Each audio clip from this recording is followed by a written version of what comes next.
Friends, आपका स्वागत है मेरी नई वीडियो में। तो इस वीडियो में हम अपना नया टॉपिक शुरू करने जा रहे हैं, कैंसर। तो कैंसर टॉपिक बहुत ज़रूरी है, क्योंकि इसके बेस्ड एक क्वेश्चन आना ही आना है। तो चले बढ़ते हैं। Cancer, more than million of people suffer from this, ठीक है ना। तो जो कैंसर है, हर साल 1 मिलियन पीपल से भी ज़्यादा कैंसर से पीड़ित है, ठीक है ना। आपको समझ आ रहा है। आप अगर अपने मोहल्लों में भी देखोगे, आपको एक बंदा कैंसर का दिख ही जाएगा। आजकल जो कैंसर है वो बहुत कॉमन हो चुका है। Cancerous cell lose the ability of contact inhibition, ठीक है ना। जो कैंसरस सेल होते हैं, ये अपनी किस एबिलिटी को लूज़ कर देते हैं? कॉन्टैक्ट इनहिबिशन की।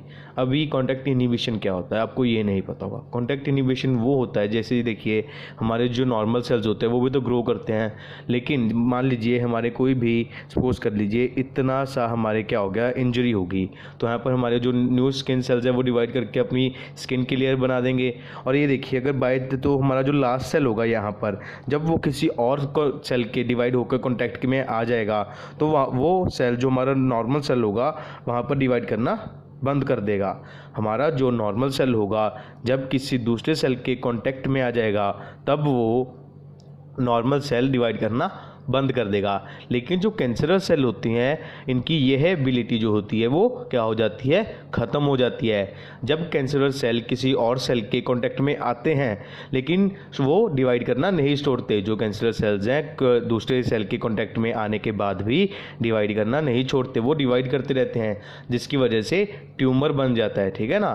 तो ये देखिए, जब वो कैंसर सेल डिवाइड करेंगे एंड दैट में लीड टू ट्यूमर। ट्यूमर क्या होता है, मतलब कि बहुत ज़्यादा सेल्स का गुच्छा। जैसे मिलियंस ऑफ सेल्स जब बढ़ते रहेंगे छोटी सी जगह पे मिलियंस ऑफ सेल्स बढ़ते रहेंगे, तो वो बड़ा होता रहेगा, ट्यूमर बड़ा होता रहेगा, वो क्या हो जाएगा, ट्यूमर बन जाएगा, ठीक है ना। जब एक गुच्छे को बोल सकते हैं, सेल के गुच्छे को बोल सकते हैं हम, ट्यूमर बोल सकते हैं। अभी कैंसर जो होता है वो दो तरह का होता है, बिनाइन होता है एंड मैलिग्नेंट होता है, ठीक है ना। क्या होता है, बिनाइन होता है एंड मैलिग्नेंट, मतलब कि जो कैंसर है दो तरह का है, बिनाइन एंड मैलिग्नेंट। जो बिनाइन होता है, don't separate to other parts.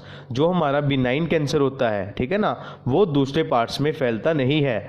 और जो हमारा मैलिग्नेंट कैंसर होता है, दैट सेपरेट टू न्यूप्लास्टिस, ठीक है ना, separate to other parts called neuroplastic cell. क्या है, नियोप्लास्टिक सेल्स। इनको हम नियोप्लास्टिक सेल्स भी बोल देते हैं। जो हमारे सेल्स मैलिग्नेंट कैंसर में जो सेल्स को हम नियोप्लास्टिक सेल्स भी बोल देते हैं, ठीक है ना। कंपीट फॉर न्यूट्रिशन, ठीक है ना। और एक कंपीट किसके लिए करते हैं, न्यूट्रिशन के लिए कंपीट करते हैं। ये देखिए, अभी बिनाइन ज़्यादा डेंजरस है मैलिग्नेंट। अब आप खुद सोचिए, जो मैलिग्नेंट है वो ज़्यादा डेंजरस होगा ना। क्यों? क्योंकि जो कैंसरस सेल है मैलिग्नेंट का, वो एक जगह से दूसरी जगह पे जा सकता है। मान लीजिए हमारी चेस्ट में क्या हुआ, कैंसर आ गया, तो वो फिर वो हमारे पेट में चला गया, फिर वो हमारी लेग में चला गया, पूरी बॉडी में जब वो सर्कुलेट हो जाएगा तो पूरी जगह में ही कैंसर फैल जाएगा ना। अगर पूरी जगह में कैंसर फैल जाएगा, पूरी बॉडी में कैंसर फैल जाएगा, फिर तो उस कैंसर को निकालना बहुत मुश्किल हो जाएगा ना, जिसकी वजह से बंदे की डेथ हो जाएगी। अभी जो बिनाइन कैंसर होता है, ये दूसरे पार्ट्स के लिए सेपरेट नहीं होता। आपने मोस्टली देखा होगा फीमेल्स में ब्रेस्ट कैंसर, ठीक है ना। ब्रेस्ट कैंसर में क्या होता है, ब्रेस्ट पूरी रिमूव कर देते हैं फीमेल्स में। तो उसमें क्या होता है कि जो हमारे ब्रेस्ट में जो कैंसर होता है, ब्रेस्ट में, ठीक है ना, कैंसरस सेल्स बन जाता है, तो बड़ा होता रहता है, तो जिसकी वजह से जो ब्रेस्ट है वो बड़ी होती रहती है, और मतलब कि दिक्कत आती है, फीमेल को पेन रहती है हमारे अपनी ब्रेस्ट में, ठीक है ना। तो वो क्या करते हैं, जब उन्हें डॉक्टर को पता लगता है, जो हमारे गायनाकोलॉजिस्ट होते हैं उनको पता लगता है, ठीक है ना, कि भाई ये जो कैंसर है वो चेक करवाते हैं, बिनाइन है मैलिग्नेंट। अगर बिनाइन आ जाता है तो वो देखते हैं भाई बिनाइन है, पूरी की पूरी चेस्ट निकाल दीजिए। जब आप पूरी की पूरी चेस्ट निकाल दोगे तो आपका वो सारा का सारा कैंसर बाहर निकल जाएगा, कोई कैंसरस सेल आपकी बॉडी में नहीं बचेगा, तो आप क्या हो जाओगे, आप परफेक्टली फाइन हो जाओगे, ठीक है ना। तो इसीलिए जो हमारा मैलिग्नेंट का जो कैंसर है वो ज़्यादा डेंजरस है as compare to benign cancer, ठीक है ना। अभी movement of cancerous cell from one part to another is called metastasis. Movement of cancerous cell की movement from one part to another is known as metastasis. ये चीज़ आप लोगों ने याद करनी है, 2017 या 2016 का क्वेश्चन है, ठीक है ना, तो याद रखिएगा। Normal cell can be converted into cancerous cell induced by physical, chemical और बायोलॉजिकल एजेंट और कार्सिनोजेंस, ठीक है ना। जो हमारे नॉर्मल सेल्स होते हैं वो कैंसरस सेल में कन्वर्ट हो जाते हैं। कैसे? भली वो फिजिकली कन्वर्ट हो जाएं, भली केमिकल एजेंट के वाया, भली बायोलॉजिकल एजेंट के वाया, ठीक है ना। इन एजेंट्स को हम क्या बोल देते हैं, कार्सिनोजेंस बोल देते हैं। क्या बोल देते हैं? कार्सिनोजेंस बोल देते हैं, ठीक है ना। जो एजेंट, भली वो एजेंट फिजिकल है, भली वो एजेंट केमिकल है, भली एजेंट वो बायोलॉजिकल है, जो एजेंट नॉर्मल सेल्स को कैंसरस सेल्स में कन्वर्ट कर देगा उनको हम क्या बोल देते हैं, कार्सिनोजेंस। ठीक है ना। अभी है आयोनाइजिंग रे, ठीक है ना, अभी और दूसरी है नॉन आयोनाइजिंग रे। आयोनाइजिंग रे क्या होती है, जो कि हमारे डीएनए में चेंज कर देती है, ठीक है ना। तभी बोलते हैं हमें एक्सरे ज़्यादा नहीं करवाना चाहिए, क्यों, क्योंकि उसकी वजह से म्यूटेशन आने के चांसेस बढ़ जाते हैं, ठीक है ना।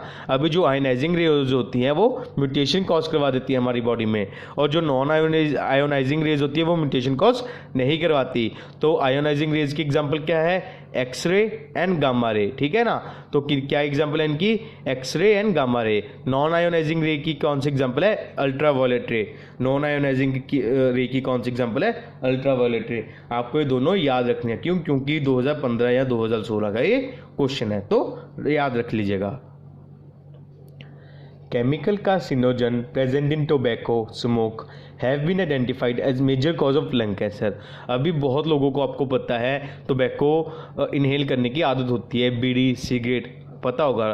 तो उनमें क्या होता है, उनमें ऐसे केमिकल्स होते हैं, केमिकल जो कि कैंसर कॉज करवा देते हैं। मैंने आपको वही पहले बताया, वो कोई भी केमिकल या बायोलॉजिकल एजेंट या फिजिकल एजेंट जो कैंसर कॉज करवा दे उन्हें क्या बोलते हैं, कार्सिनोजेंस बोल देते हैं, ठीक है ना। तो अभी क्या होगा, वो केमिकल कार्सिनोजेंस जो कि टोबैको स्मोक में प्रेजेंट है, वो बेसिकली सबसे ज़्यादा क्या करते हैं, वो करते हैं लंग कैंसर। जो बंदा सिगरेट बीड़ी पीता है, जो टोबैको को इनहेल करता है या च्यू करता है, उनको माउथ कैंसर और लंग कैंसर होने के चांसेस ज़्यादा रहते हैं। जो इनहेल करेगा वो लंग्स में तो जाएगा ना उनका, उसके केमिकल्स, तो वो केमिकल्स क्या कर सकते हैं, लंग कैंसर कॉज करवा सकते हैं।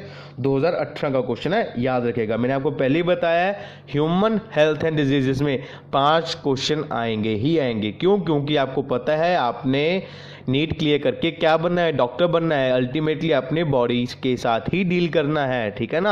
आपको पता होना चाहिए ये हमारा बैक्टीरिया या ये वायरस हमें कौन सी डिजीज करता है, ठीक है ना।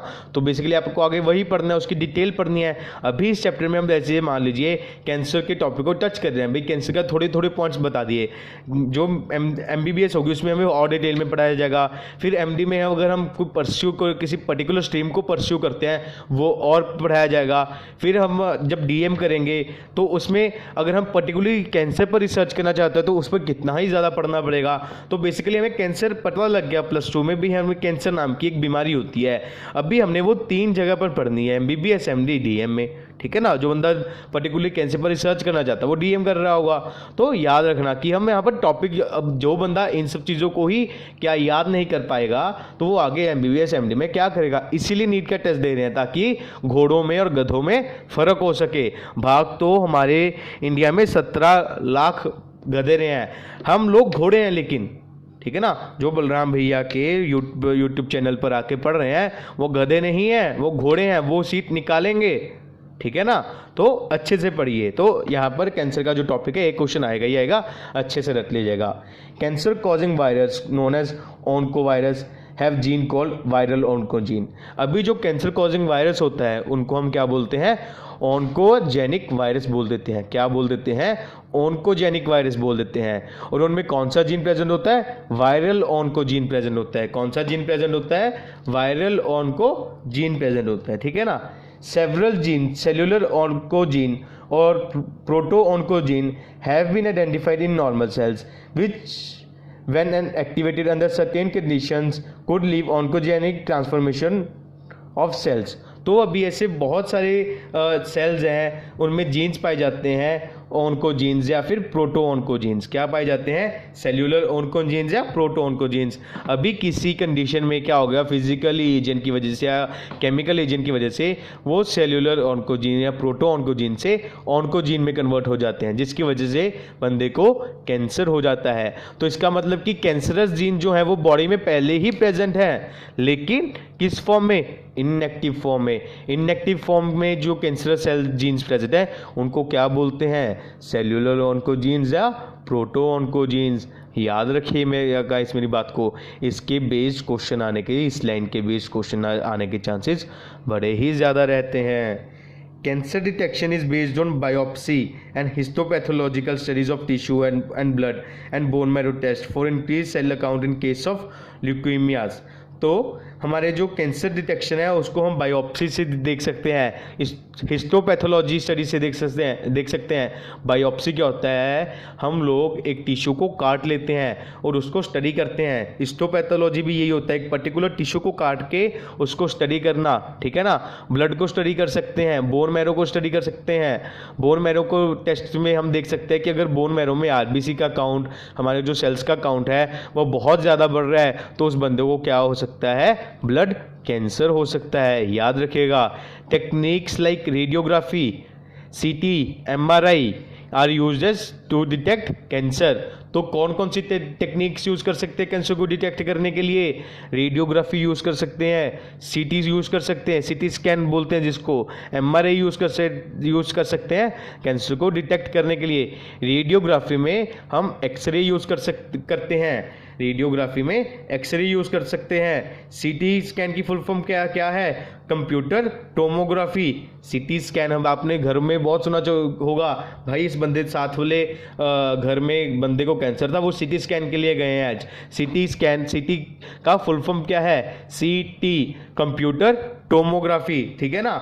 Use of X ray to generate 3D imaging of internal organs. CT scan में क्या क्या होता है, हम एक्सरेज यूज करते हैं ताकि 3D इमेज मिल जाए हमें इंटरनल ऑर्गन्स की, ठीक है ना। याद रखना, रेडियोग्राफी में हम लोग एक्सरे का यूज़ करते हैं, सीटी स्कैन में जिसकी फुल फॉर्म कंप्यूटर टोमोग्राफी है, हम एक्सरे यूज़ करते हैं ताकि हमें 3D क्या मिल जाए, इमेज मिल जाए इंटरनल ऑर्गन की। और एमआरआई, मैग्नेटिक रेजोनेंस इमेजिंग, ठीक है ना। एमआरआई की फुल फॉर्म क्या है? Magnetic resonance imaging. Use of non ionizing radiation, non ionizing radiation की एग्जांपल क्या थी? अल्ट्रावायलेट रे। याद रखना क्या थी? Ultraviolet ray. Use of non ionizing radiation and strong magnetic field to actually check physiological change in living tissue. तो इसमें क्या हम यूज़ करते हैं? हम नॉन आयोनाइजिंग रेज का यूज़ करते हैं, साथ ही साथ स्ट्रॉन्ग मैग्नेटिक फील्ड का यूज़ करते हैं ताकि हमें जो टिश्यू है लाइव टिश्यू में पता लग जाए उसमें क्या चेंजेस आए हैं, ठीक है ना। Antibodies against cancer specific antigen are also use for detection of certain cancer. हम एंटीबॉडी यूज़ कर सकते हैं कैंसर स्पेसिफिक एंटीजन के लिए ताकि हमें इस बंदे को कैंसर है या नहीं है वो चेक कर सकें। Molecular biology use to detect gene in individual with inherited susceptibility to certain cancer. तो हम बायोटेक्नोलॉजी का भी यूज़ कर सकते हैं। बायोटेक्नोलॉजी में मॉलिक्यूलर बायोलॉजी पढ़ेंगे, मैं आपको तब समझाऊंगा, इसका भी यूज़ कर सकते हैं। Surgery, radiation therapy, immunotherapy are use for treatment of cancer. अभी आपको पता है कि ट्रांसफर अगर तो पहली या दूसरी स्टेज में डिटेक्ट हो जाता है तो भाई बहुत हमें क्या होता है कि बंदा बच जाता है। जैसे युवराज सिंह था, उसको पहली स्टेज में पता लग गया था कैंसर है तो वो बच गया।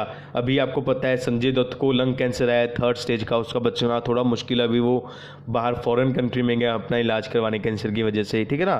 तो बेसिकली डॉक्टर्स के पास क्या ट्रीटमेंट है कि वो कैंसर को ट्रीट कर सके।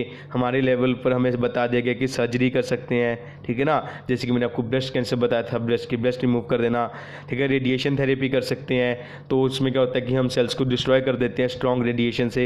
इम्यूनोथेरेपी मतलब कि हमारी इम्यूनिटी स्ट्रॉन्ग कर देते हैं, ठीक है ना। ये सब कुछ चीज़ें आप याद कर लेना। सर्जरी, रेडिएशन थेरेपी, इम्यूनोथेरेपी के साथ हम कैंसर को क्या कर सकते हैं, ट्रीट कर सकते हैं। सेवरल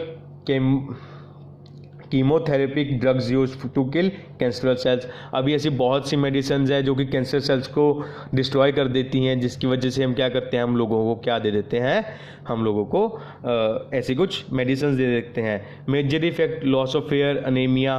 तो कैंसर का मेजर इफेक्ट क्या है, जब उसको ट्रीट करते हैं आपको पता है सर के बाल झड़ जाते हैं, बॉडी के हेयर झड़ जाते हैं, लॉस ऑफ हेयर हो जाता है, अनीमिया हो जाता है, आरबीसी का काउंट बहुत ज़्यादा कम हो जाता है। Alpha interferon cells to destroy tumour. तो जो अल्फ़ा इंटरफेरॉन जो होते हैं वो ट्यूमर सेल्स को क्या कर देते हैं, डिस्ट्रॉय कर देते हैं। जो अल्फ़ा इंटरफेरॉन्स होते हैं वो हेल्प करते हैं ट्यूमर सेल्स को डिस्ट्रॉय करने के लिए, ठीक है ना। तो majority of drugs are obtained from plants, तो ये हम अगली वीडियो में पढ़ेंगे। तो अपनी ये जो कैंसर वाली वीडियो है, ये वीडियो हमारी यहीं ख़त्म होती है। अगर आपको ये वीडियो अच्छी लगी हो, समझ में आई हो, तो प्लीज़ इस वीडियो को लाइक कीजिएगा, शेयर कीजिएगा और मेरे YouTube channel singular tutors and entertainers को सब्सक्राइब कीजिएगा। और प्लीज़ मैंने अपना एक फेसबुक पेज बनाया है, नीट जेईई मेंस जे एडवांस क्लियर, तो प्लीज़ उस पेज को विज़िट कीजिएगा और उस पेज को फॉलो कीजिएगा। Thank you.